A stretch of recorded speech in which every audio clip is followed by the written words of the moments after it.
Hello, it's me. And this time, I have 5 deliveries. A driver who joked about wrapping someone up like cargo. A man waiting in the dark by the dumpsters. A customer who never really left the bar. A knock at 4 a.m. that came with more than food. And a photo that wasn't proof, it was a claim. But before I read them to you, tell me, where are you listening from right now? Maybe from your kitchen, waiting for a late night order. Or from your porch, where the street outside feels too quiet. Are you already afraid? And if not, are you ready for the horror waiting just ahead? Hit the like button, subscribe, and stay close. Because you don't want to miss the next true story. When the knock at your door isn't just a delivery. Now, let's begin.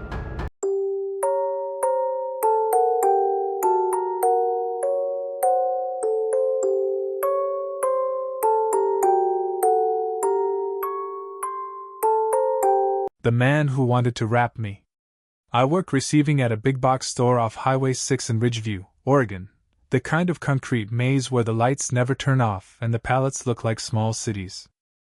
Most mornings I clock in before the sun and spend 2 hours in a satellite department signing for deliveries. You get to know the regulars. Who jokes? Who slams? Who lingers? There's one milk driver, let's call him Earl. Mid-50s, silver mustache, the kind of cheery that feels like a mask that got stuck. First week on the job, a coworker warned me, Earl flirts with everyone. Don't encourage him. I laughed it off. I'm married. I'm not new to boundaries. I'm also not 22 anymore. I'm 35, tired in the bone-deep way only early mornings and kids can make you, and I don't invite attention. Earl decided I was his favorite anyway. He'd whistle when he backed in, make my name longer than it is, ask about my weekend like it was his to inspect. You're beautiful. He'd toss over the dolly, casual as milk foam. I told him I'm married. He smiled like I'd made a joke he liked. It escalated in small ways, the dangerous kind, because small things collect. He showed me videos on his phone, not dogs or grandkids, but a slow drive up a gravel driveway. The view from his porch, the sweep of his pastures. 300 acres, he said, nudging the screen closer until I could see the shape of a house at the end, too far from neighbors, too far from help. Gets real quiet out there.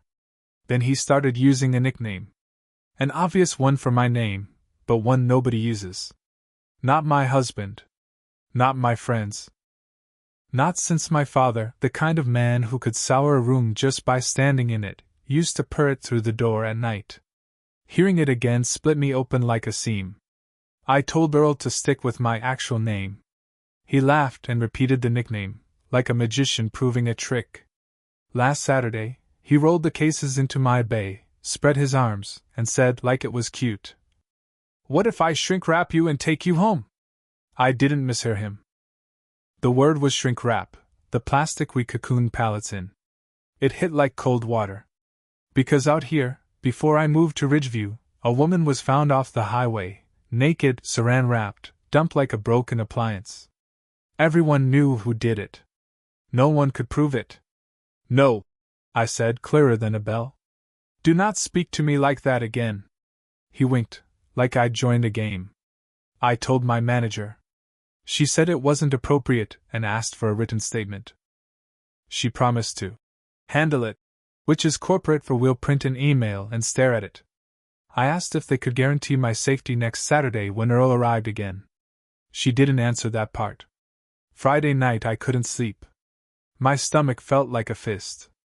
I arranged my morning around Earl's route, asked my supervisor to be nearby, asked a female coworker to stand with me. Just in case. 7:30 came and went. No milk. I breathed for the first time all morning. When I clocked out, a manager pulled me into the office. "As of today," he said, "Earl is not permitted on this property. Not to deliver. Not to shop. He's been reassigned off our store. If he shows, we call the police." The words slid through me like warm water. I thanked him. I drove home with the windows down, shaking so hard my teeth tapped. Relief can feel like weakness when you've been braced for a blow. That night I told my husband. He nodded. He said we should get a camera for the porch. We ordered one. You'd think the story ends there. But fear is a slow animal. It doesn't stop because someone stamped a form. On Tuesday, when I left at 4 a.m. for my shift, there was a strip of cloudy plastic under my windshield wiper, pallet wrap, the expensive kind that clings like a second skin. It left strings when I peeled it off, fine as spiderwebs. Maybe some teenager thought it was a prank. Maybe it blew in from a dumpster. I told myself a lot of maybes. At work, a different driver rolled in with the milk, young, bored, earbuds in. He didn't whistle. He didn't speak. I signed, he left, and for a whole hour the air tasted like nothing. It was wonderful. At 9 I checked my phone. The new porch cam had recorded motion at 2:13 a.m. A moth, probably, flaring and dying against the lens. The next clip was 2:19 a.m. A darker shape, low to the ground, moving fast past the edge of the frame. Cat, I told myself. Raccoon. Not a man in work boots that knew how to walk light. I didn't show that clip to anyone. Saying it out loud would give it bones. Thursday, the assistant manager said the complaint had gone to ethics, capital E, which meant email threads far above our pay grade. The ban stayed. I started parking under a light and walking in with someone else, a small herd against the dark. Saturday returned like a bruise you forgot to stop touching. I got there early and worked from the far side of the back room, 600 feet of concrete between me and the milk bay. I told myself distance is a kind of armor. At 7:28 a.m., I thought I heard whistling. It wasn't the same tune. It wasn't even music, really, just a breathy, stop-start noise, like someone's mouth testing the shape of a song. I froze with a scanner in my hand and listened. Voices. Carts. The air door humming. My heart slowing. No milk truck pulled in. When my lunch came, I sat in my car and checked the porch cam. 2:13 a.m. Motion again. The street was empty. The porch light pulled on the mat.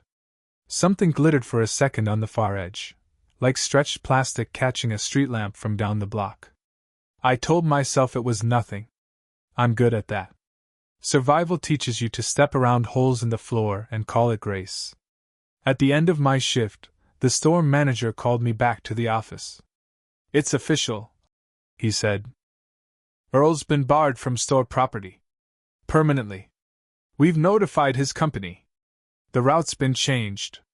I nodded and felt that warm water again. Maybe this was over.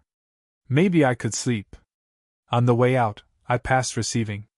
Someone had left an empty roll of pallet wrap on its end, hollow core pointed at the door like a telescope. The cardboard was creased by fingernails. Along the rim, where the plastic tore, a single strand had been pulled and twisted into a neat little curl. I kicked it aside, annoyed at the mess, and went home. That night, we ate late. We laughed. I didn't check the camera before bed. At 2:13 a.m., my phone buzzed on the nightstand. Motion detected. I thumbed it open. The feed bloomed into blue. Porch. Mat. Nothing. The clip ended. Another began, 5 seconds later. Same empty porch. Only now there was something against the far left edge of the frame, just visible, a thin, clear film stretched tight across the railing and anchored to the latch of our gate. If you pushed through in the dark you wouldn't see it until it touched your face. The clip froze mid-frame. When it resumed, the film was gone. The gate rocked once, like a breath had passed through. I stared at the timeline. The first clip started at 2:13. The last ended at 2:16. 3 minutes I can't account for, carved out like a notch. I got up, walked to the front door, and pressed my ear to it. On the other side, something faint crackled, the sound plastic makes when a hand tightens slowly. I don't know if it was the wind. I don't know if the camera glitched. I only know this. When a man tells you he wants to wrap you up and take you where no one can hear you, believe him the first time. Because bands are paper. Plastic clings. But sometimes danger doesn't vanish with a ban or a piece of paper. Sometimes it lingers in the shadows, waiting for the next delivery that never should arrive. Stay with me, because what comes next is even darker.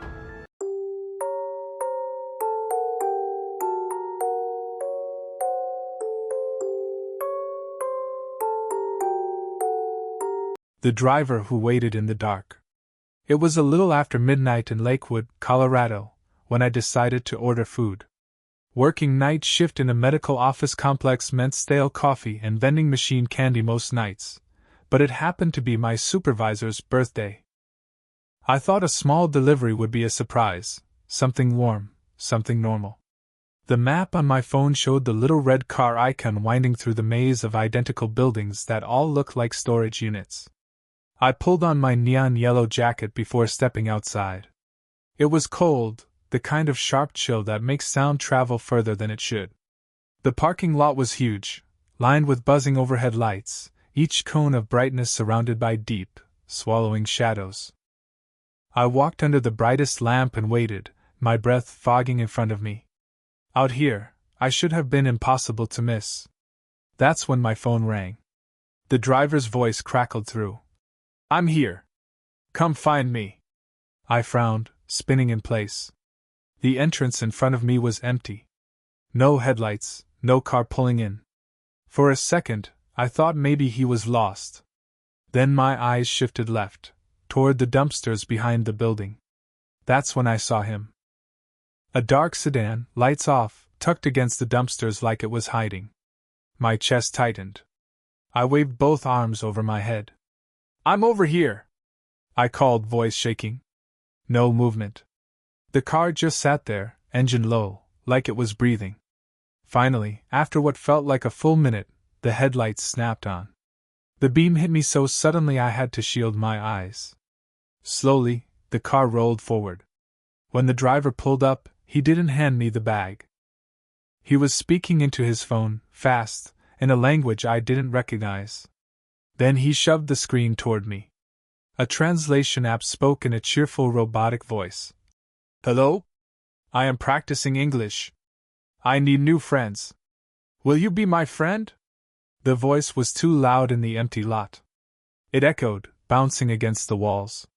I forced a smile. "That's a cool app," I muttered, hand outstretched. "Can I get the food?" He didn't give it.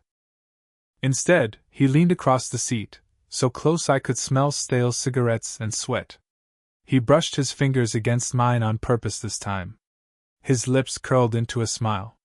And then, in perfect, clear English, he whispered, "What's your number?"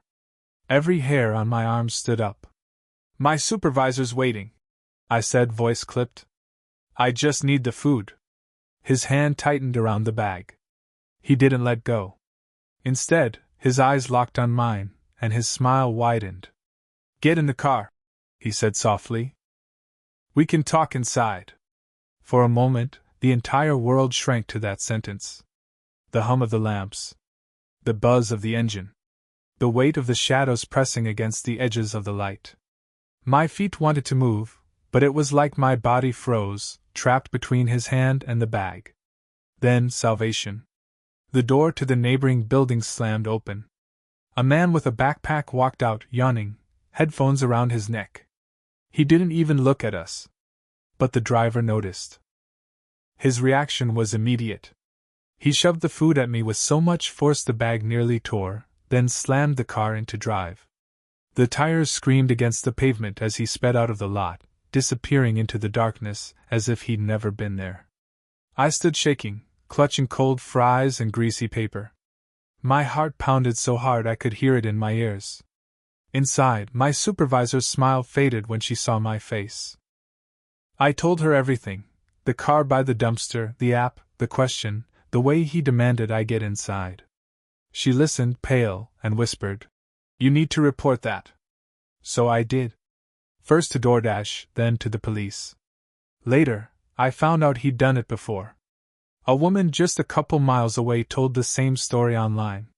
He delivered her food, held it hostage, and asked if she lived alone. DoorDash assured me his account was deactivated. The police promised to look into it. But nothing they said made the buzzing lamps or the empty corners of the lot feel safe again. Because I still remember the way he sat in the shadows, engine off, watching, waiting. And sometimes the worst part isn't what they say to you. It's what they planned to do when no one else was around. Stay with me, because what comes next is even darker.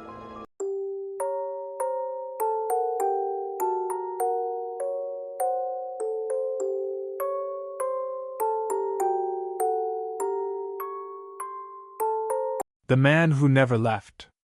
I've been bartending in Springfield, Illinois for years, long enough to see every kind of customer walk through the doors.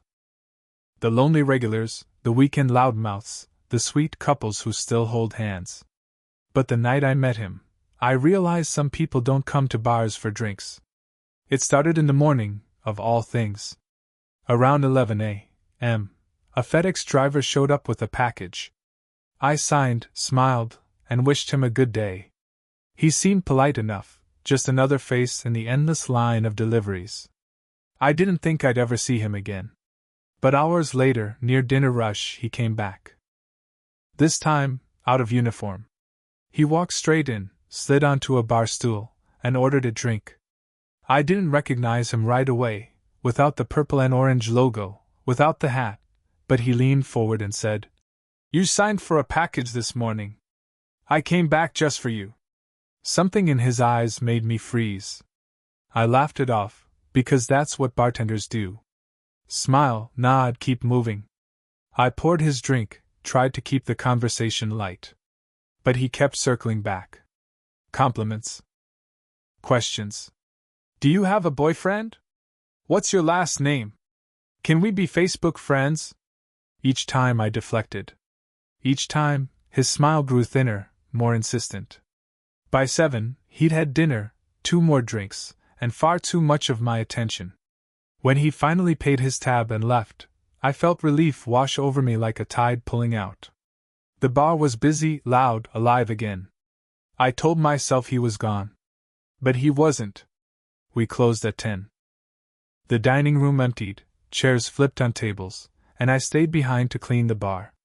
Outside the wide front windows, the parking lot stretched under yellow lamps. That's when I saw it. A single car sat in the lot.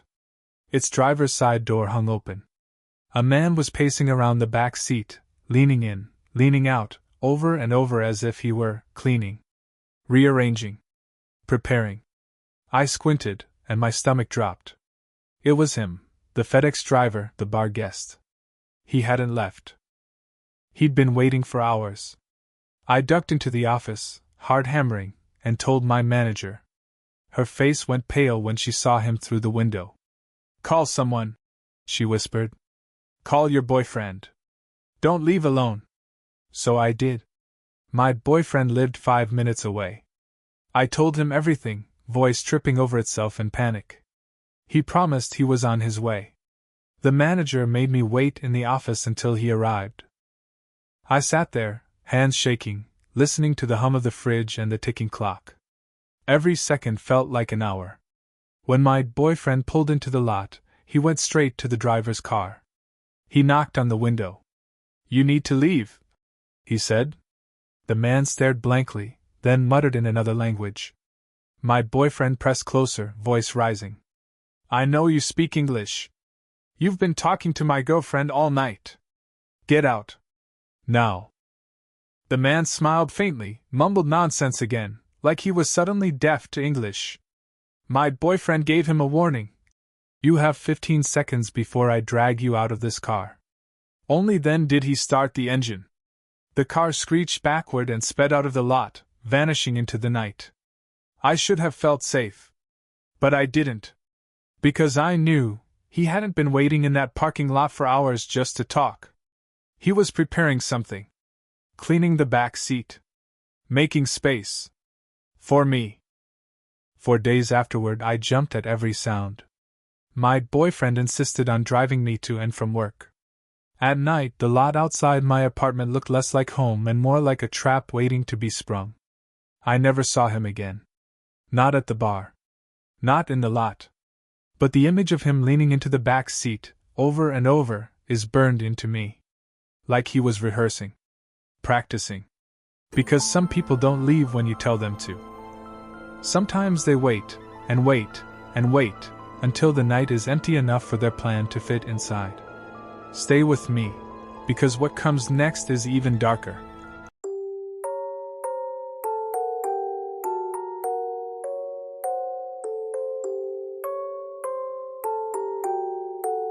The delivery that wouldn't leave. I used to bartend in a nightclub downtown in Cedar Falls, Iowa. My shifts ended when the city was asleep, and my walk home usually happened just as the sun threatened to rise. Most nights I'd collapse into bed too exhausted to even eat. That night, though, I couldn't ignore the gnawing hunger. I'd been on my feet for 12 hours, pouring drinks for people who didn't remember my name, cleaning up their messes, smiling through their drunken slurs. When I got home around 4 a.m., I lit a joint, put on a movie, and scrolled through the food delivery app. A simple order. Comfort food. Something greasy enough to keep me awake just long enough to eat. Because it was so late, I set the delivery to contactless. I didn't want to see anyone. Not in pajamas, not with my hair pulled back, not when I was alone. The whole point of contactless is safety. Food dropped at the door, proof photo in the app, no questions asked. I lived on the ground floor of a 2-story unit. 5 tall windows lined my bedroom wall, giving me a view of the path to the garbage bins, the small strip of lawn, and the front stoop. Most nights, I loved the openness. It made my place feel bigger, like I wasn't boxed in. But at night, with the blinds cracked, those same windows felt like a stage where I was both performer and prey. 15 minutes after I placed the order, the app buzzed, "Your driver has arrived." Perfect. I sat on the edge of the bed, waiting for the next notification, the proof photo. That was the routine. Drop, snap, leave. Minutes crawled by. My stomach growled. Then, finally, the chime. A blurry photo popped up on my phone, my bag of food, pressed right against the door. Relief poured over me. But when I leaned toward the window to double-check, my breath caught in my throat. The driver was still there. He wasn't walking back to his car. He wasn't typing on his phone to mark the delivery complete. He was standing to the side of my stoop, head down, holding his phone. Waiting. I stayed frozen, peeking through the glass. That's when my phone buzzed again. A message in the app. "Come outside and get it." My pulse quickened. I typed fast, fingers shaking. "It's perfect where you left it." "Thanks, I'll grab it soon." I stared back at him through the blinds, willing him to leave. But he didn't. Instead, he bent down, nudged the bag with his foot, and slid it away from the door. Not far, just enough that I'd have to step outside, turn the corner, and reach around to grab it. Then another message. "Come outside." My chest tightened. Every nerve in my body screamed that something was wrong. I typed again, more desperate. "I have COVID. That's why I asked for no contact." "Thanks again." For a second, I thought it worked.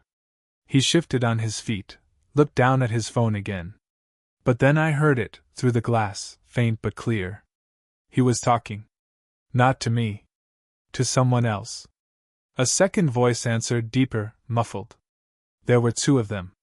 My stomach dropped. The driver chuckled at something the other man said.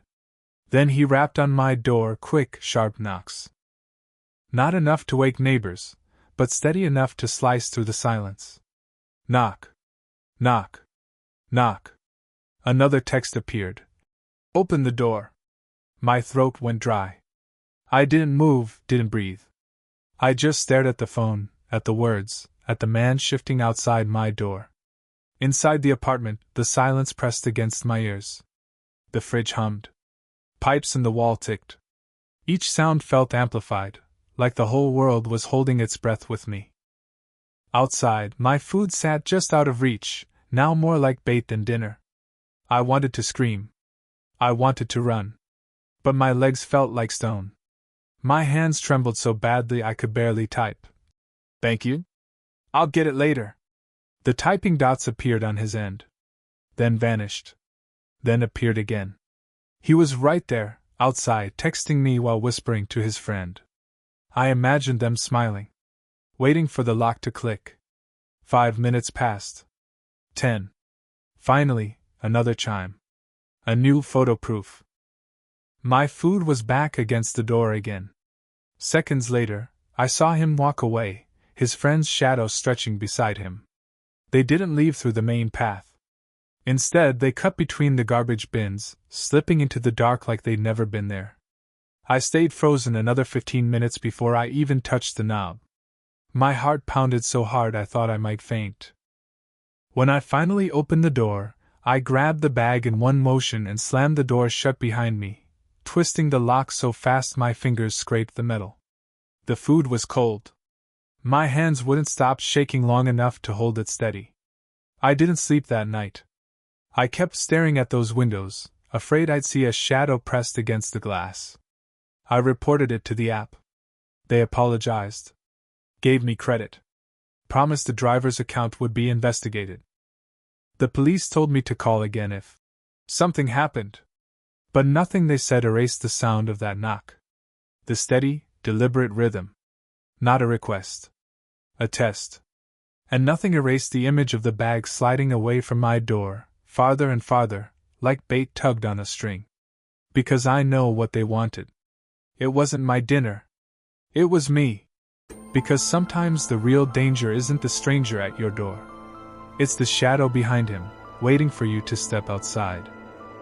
Stay with me, because what comes next is even darker.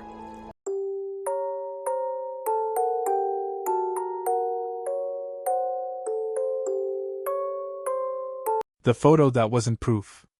Our office sits at the edge of Marietta, Georgia. 2 rooms, 1 humming printer, and a glass door that sticks when it rains. We don't get many visitors. Just the same 3 faces, day after day, our mailman, our regular UPS guy, and the FedEx woman who always waves at the lobby camera. The Tuesday it changed, the regular UPS guy was out. A substitute in a brown cap shouldered through the door with a box nearly as big as the counter. He didn't say much, just scanned, beeped, slid the package toward me. I scribbled my initials on the handheld and stepped back so he could snap the usual photo for proof of delivery. Instead of angling the lens at the box, he lifted the phone to my face. Click. Thanks, he said, smiling like he'd caught the sunrise. The door thumped behind him. I stood blinking at the empty lobby, heartbeat thudding in my neck. At lunch, I told my coworker. She said maybe he needed a photo with a person in it, proof for the route. They do weird stuff now. She shrugged. But the memory stuck. The way he squared his shoulders, leveled the camera at eye height, centered me like I was the address. When our regular came back on Thursday, I asked about the fill-in, light, like a joke. He laughed and said, "He likes to mess with me, sends pics from my route all day." He meant the roads, the stops, the scenery. I heard the edges of the sentence he didn't say, sometimes not scenery. Friday, near closing, the brown cap returned. He had 2 padded mailers this time and a grin like we were already friends. "For you," he said, reading my first name off the label like he'd practiced it. I kept the counter between us, kept my hands folded, kept my smile thin. He scanned. Beep. Then that same lift of the wrist, that same leveling of the lens. "Please don't photograph me," I said. Even calm. He froze, blinked, then, click. "Company policy," he said, almost gentle. "For boxes," I said. "Not faces." He tilted his head, like I'd told a riddle. "Smile," he whispered, and the words slid under my skin like a splinter. After he left, I checked the lobby camera. The angle caught his reflection in the glass, phone held where a person holds a camera when they're taking a portrait. Not the box. Me. I sent the clip to our building manager with a note that tasted like metal even as I typed it. She replied with a paragraph of policies and a promise to reach out to the carrier. Corporate words are marshmallows. You can bite forever and never hit anything real. The next week, the pattern deepened like a footprint in wet dirt. He learned our rhythms. He arrived 10 minutes before lunch. 10 minutes after closing. He brought single envelopes that could have fit in the mailbox, then waited while I signed.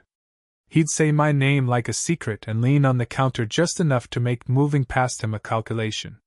On Wednesday it rained, and the glass door stuck. I pulled with my shoulder while he watched, close enough for me to smell damp wool and coffee. When the seal finally broke, he laughed and said, "Don't worry, I'll get it for you next time." As if there would be one. That night, 3 friend suggestions appeared on my Facebook with no mutuals, all with profile photos taken at arm's length in beige rooms. The last one had brown walls and a mirror on the back of a door. The angle was familiar, low, tilted up, the way you look when you're testing a lens. I changed my privacy settings. I locked the glass door during lunch. I brought the mail in fast, like rain. Friday he came at dusk. Most offices in our strip had gone dark. The cleaning crew's cart rattled somewhere down the hall.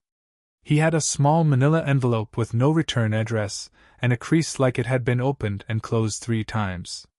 He held it up between 2 fingers. "Signature," he said. I signed on the counter. He didn't slide the envelope to me. He rested his palm on it. "You looked different last time," he murmured. "Hair down." "Please put the envelope on the counter," I said. My voice sounded like the kind of voice you use with a fire alarm, clear, for other people to hear.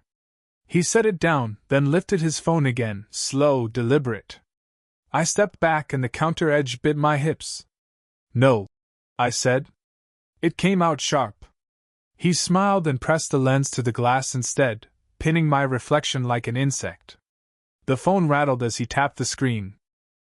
The sound of a shutter is small, but in an empty office it can rearrange your ribs. "Company policy," he repeated, softer now, like a bedtime story. I didn't reach for the envelope until he left. My hands left wet prints on the manila. Inside was nothing but a thermal label with my name spelled perfectly and a red stamp across it, "Delivered." I stood in the lobby with that word on my skin, the lights above me buzzing like flies.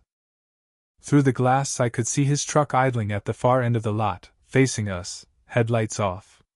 I called the property manager. Then the carrier's local hub. Then our regular driver, who answered on the second ring and said he'd handle it.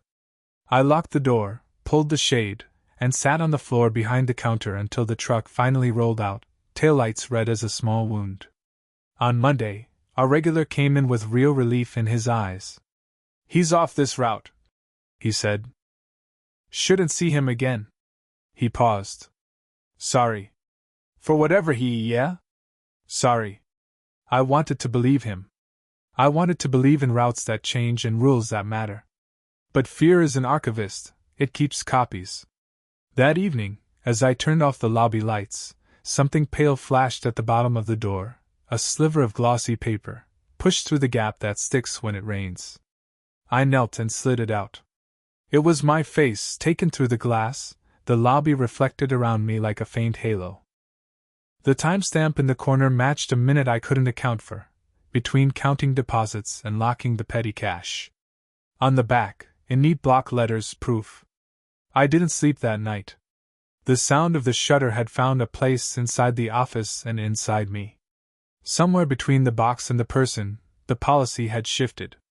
Somewhere between signature and smile, I'd become the delivery. Because not every photo is proof that a package arrived. Sometimes it's a claim that you did. That was the last story for tonight. 5 true accounts of deliveries turning into dread, drivers, boxes, parking lots, and doorsteps, each one proving that terror doesn't always come from strangers. But remember this.